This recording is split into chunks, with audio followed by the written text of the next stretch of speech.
2005 সালে আশিক বানায়া আপনি ছবির মধ্য দিয়ে বলিউডে অভিষেক হয় তনুশ্রী দত্তের। এ ছবিতে যে রগরগে চরিত্রে ক্যামেরাবন্দী হয়েছিলেন সেটা বলিউডের ইতিহাসে বিরল। আর সে সূত্রে প্রথম ছবির মাধ্যমে ঝড় তোলেন তিনি।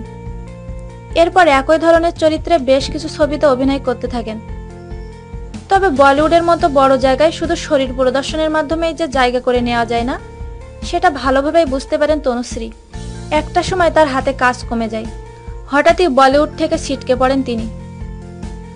2010 সালে সর্বশেষ অ্যাপার্টমেন্ট ছবিতে অভিনয় করেছিলেন তনুশ্রী। এরপর অনেকটাই হারিয়ে যান, মিডিয়ার সামনেও তেমন একটা আসেননি। কিন্তু কোথায় থাকছেন, কি করছেন তনুশ্রী, সেটা অজানাই রয়ে যায়। অবশ্য সম্প্রতি খোঁজ মিলেছে অভিনেত্রীর।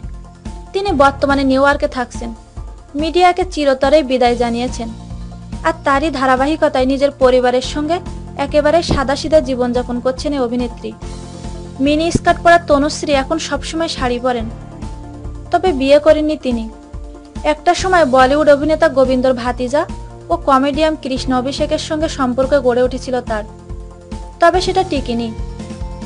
এদিকে পরিবারের সঙ্গে থাকলেও আপাতত বিয়ে করবেন না বলে জানিয়েছেন তনুশ্রী। বলিউডেও আর ফিরবেন না বলে সিদ্ধান্ত নিয়েছেন।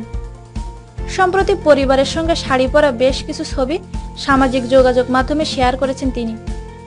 সেখানে তিনি লিখেছেন, এরকম সাদাসিধা জীবন নিয়ে অনেক ভালো আছি, কোনো ঝামেলা নেই, বেশ শান্তিতে আছি পরিবার নিয়ে। আমাদের এই ভিডিওটি যদি আপনাদের ভালো লেগে থাকে তাহলে প্লিজ সাবস্ক্রাইব করুন, লাইক, কমেন্ট এবং শেয়ার করতে ভুলবেন না।